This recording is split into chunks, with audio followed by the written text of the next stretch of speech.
Desde a redemocratização em 1985, o Brasil não vivia momentos de protestos tão intensos e frequentes nas ruas como os que temos presenciado. De um lado, movimentos que lutam pelas mais variadas pautas de emancipação e direito. De outro, grupos que defendem um modelo de governo autoritário, pedem a volta da ditadura militar e defendem a suspensão de liberdades coletivas e individuais. E por isso fizemos este vídeo para entender como funciona a democracia no Brasil. Desde a proclamação da República em 1989, o Brasil tem sido governado por três poderes: o Legislativo, o Judiciário e o Executivo, no qual o chefe é o presidente da República. E o DNA da democracia está exatamente nessa divisão de poderes.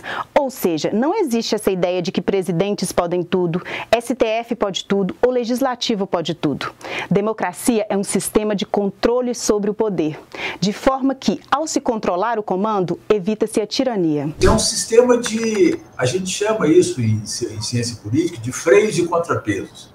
Tá? O governante ele é eleito para governar, mas ele tem uma série de freios para evitar que ele cometa atos autoritários, para que ele cometa atos inconstitucionais ao governar. Agora, como saber o que é ou não abuso de poder? O que pode ou não ser feito no nosso país?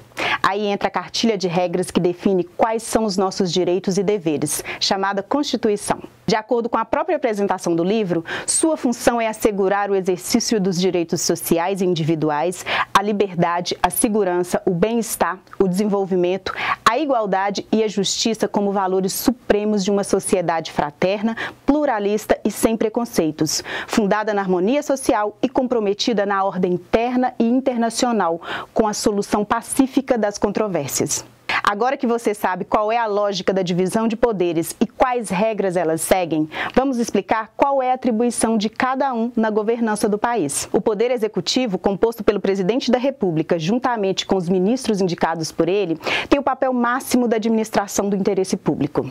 Cabe ao presidente executar as leis, propor plano nacional, sancionar ou vetar uma lei aprovada pelo Congresso. O Congresso Nacional é composto por duas casas, o Senado Federal e a Câmara dos Deputados. Cabem aos senadores e deputados elaborar e aprovar leis, além de fiscalizar a execução do trabalho do presidente da República.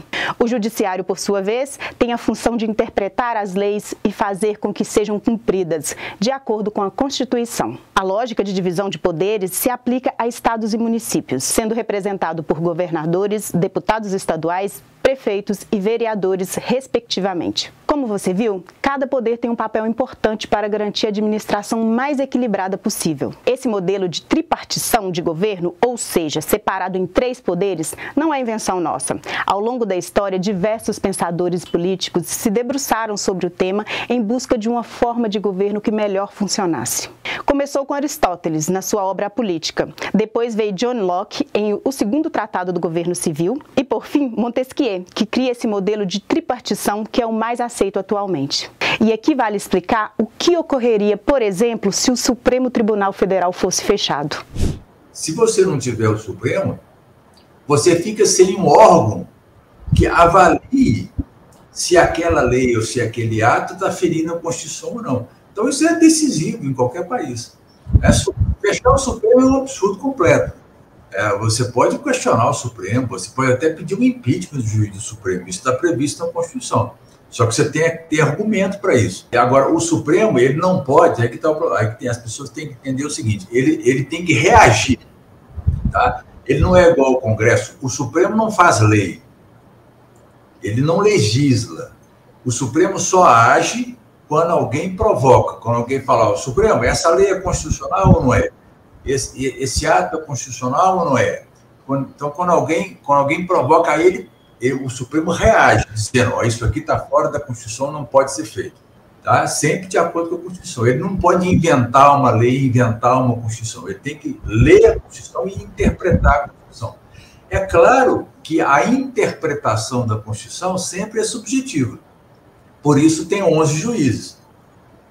Tá? Por isso tem 11 juízes, para que o colegiado, então, chegue a uma interpretação. Às vezes você tem decisões por unanimidade, 11-0, às vezes 6-5, porque é sempre delicado interpretar a Constituição. Acabar com o poder significa, na prática, um caminho perigoso, no qual a liberdade vai se encolhendo cada vez mais e dando terreno para a arbitrariedade. E se você faltou às aulas de história, é preciso lembrar aqui o que é um regime autoritário de governo, um modelo que o país, inclusive, já viveu entre 1964 e 1985.